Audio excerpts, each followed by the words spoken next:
Bu arada sizin axı Azərbaycanlı. deyəsən bir ifadə işlətmişdiniz. Onunla bağlı çox bir ajitaj yarandı ki, güya orada yaşayan bizim soydaşlarımızı təhqir etmişsiniz. Onların hamısını bazar adamları belə bir ifadə olubmu? Yox, elə olmayıbdı. Mənim çıxışım tam şəkildə var. YouTube kanalında da var.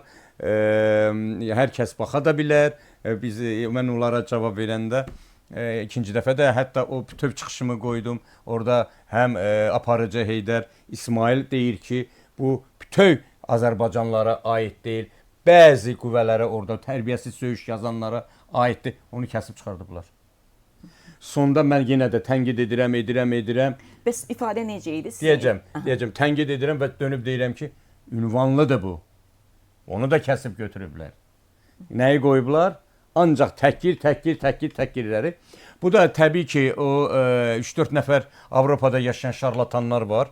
Biri var orada Dombagöz, üzr istəyirəm hər kəsdən, bir Dombagözü var orada. Onun tərəfindən tapşırığı ilə alıb və tapşırıq alıbdır ki, məni vursunlar. Vurulan tərəf də bəllidir. Vuran tərəf də, sifarişçi də bəllidir. FSB-dir, İrandır. Azərbaycandakı 5-ci kolon adlanan o vaxtında yüksək vəzifələr daşıyan və bugün yenə də vəzifədə olan o şeytan şəbəkəsi hələ də işləyir. Mən bunu neçə il qabaq da demişdim. Demişdim ki, cənab prezidentin yanında o qədər minalar bastırılıbdır ki, zaman gələcək onlar, vaxtı gələndə yavaş-yavaş başlayacaqlar onun ətrafında partlamağa. Bax, onda mən sözümü deyəcəm. Ayıq olun, heç təsiri olmadı o dediklərimi. Eyb yoxdur. Hə. Deməli, mən orada nə deyirəm? Orada deməli, verilişdən öncə tez getmişdim Media Türkiyə və ayaqüstü elə Heydər İsmaillə söhbət elədik. Bu təhqirlərlə bağlı. Çünki biz hər dəfə Rusiya və Ukrayna məsələsinə toxunanda mən həmişə demişəm ki, Rusiya imperializm bir siyasət yürüdür və Ukraynanı haqsız yerə bu darmadağın elədi, məhv elədi. Uşaqları, qadınları, bütövlüyə mülki əhalini vurur bu. Bunun hər birinə mən belə başa düşürəm ki, işi yoxdur. Ancaq mülki əhalini qırmaqdır. Ona görə də Ukrayna döyüş aparırsa, bu öz haqq davasını aparır.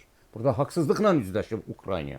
Və həmişə də demişəm, zaman gələcək, Ukrayna artıq Rusiyanın öz içini vuracaq, dağıdacaq. Və elə də oldu. Zaman gəlib. Elə də oldu. Bizim Azərbaycanlılarla bağlı. Bizim Azərbaycanlılarla da mən bunu dediyim ki, mən də orada mən çox böyük bir... Nəzərə alsaq, üzr istəyirəm, sözünüz kəsirəm. Nəzərə alsaq ki, bizim orada təkcə bazarda işləmirlər, bizim orada elm adamlarımız, bizim orada həkimlərimiz, müəllimlərimiz, çox böyük kontingent orada Azərbaycanlılar yaşayır və müxtəlif peşə sahibləridirlər. Yaxşı mənada ad qoyan, san qoyan, Rusiya dövlətinə sədaqətlə, öz yaşadığı dövlətə, qanunlarına tabi olan bizim Azərbaycanlılarımız var və onlar bizim başımızın tacıdırlar. Yəni bütünlüklə onları bazarda işləyənləri belə yenə də Rusiya qanunlarına tabi olurlar, Rusiya qanunlarından yaşayırlar və burada yaşayan ailələrinə də kömək edirlər onlar. O baxımdan bizə də xeyridir ki, qoy işləsinlər, işlər avanda olsun. Bəturə xanım, o şarlatanların görürəm sizdə təsir altına biraz düşüb deyirsiniz bu sualları. Yox, mən sizi açıqlama istəyirəm ki, tamam aydınlıq olsun ki, bizim o soydaşlarımız rahat olsun ki, siz hansı ifadəni işlətmişsiniz? Onları mənə deməyə yeri yoxdur, ehtiyac yoxdur. Niyə? Çünki mən Rusiyada yaşayan Azərbaycanlı olmuşam bir müddət. Hətta siz özünüz orada yaşamısınız. Əlbəttə ki, mənim Rusiya ilə bağlılığım olubdur. Mənim orada əziz dostlarım, mənim orada qohum əqrabam, mənim orada necə deyərlər, ziyallı, alimli dostlarım var. Mən onlarla Xocalı ilə bağlı mən Rusiya səfər eləmişəm. 2011-ci ildə oradakı akademiyada işləyən belə deyək də söz sahibi olan Azərbaycanlılarımız məni orada qarşılayıb, Xocalının kitablarını paylamışıq, Xocalı ilə bağlı tədbirlər keçirtmişik. Ya, zaten mən bunları görməmişəmmi? Söhbət bunlardan getmir axı. Götürüb mənim kontekstdən çıxardıb çıxışımı, bu Dombagöz Tural Sadıqlı, heç adını da demək istəmirəm, bu Maşenik, Mecnarodnu. Deməli, götürüb kəsiblər, o Qurban Məmmədov şeytanla bir yerdə. Deməli, bunlar məni gözdən salmaq istəyirlər. Mən də orada yenə qayıdıram o məsələ. Bu məsələlərlə mən çox faktlarla sübut eləyəcəm. Niyə gözdən salmaq istəyirlər ki? Tapşırıq. Tapşırıq. Yəni məqsədləri Məqsəd təbii ki, FSB izləyir məni, bilir. Laçın yolunda 2022-ci ildə bilirsiniz də, o hadisələr yadınızdadır. O yolu bağlayan aktivistlərdən biri mən olmuşam. Rus əskərlərinə qarşı aqressiv olan mən bununla bağlı olmuşam. bir faktınız var. Əlbəttə ki, video görüntülərim var mənim. 3 il Yox, qabaq. onların tapşırıq almağı, onların Bətə xanım, mən hər halda informasiyalı adamam.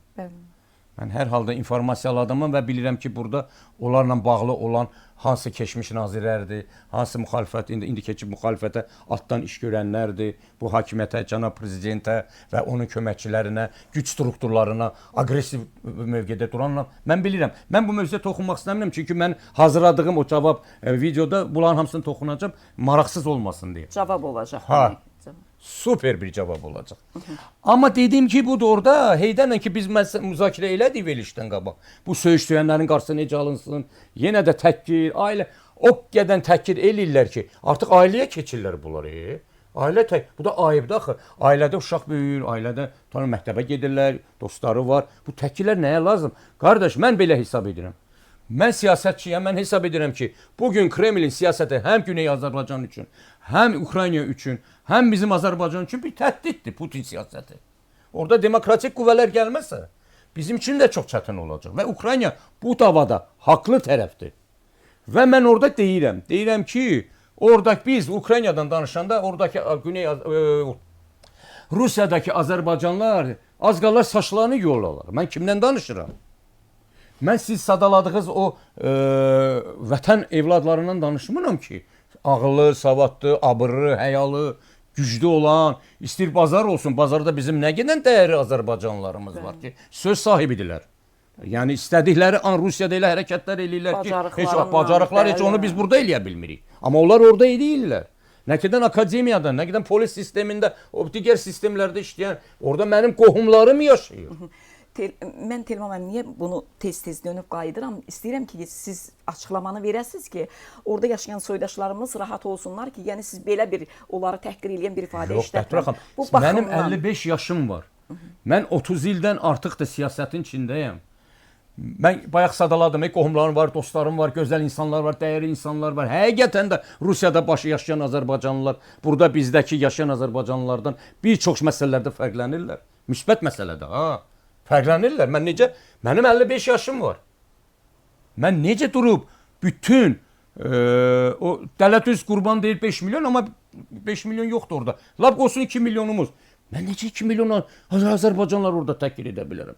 Bunun arxasında durmaq mı olar? Buna cavab mı vermək olar?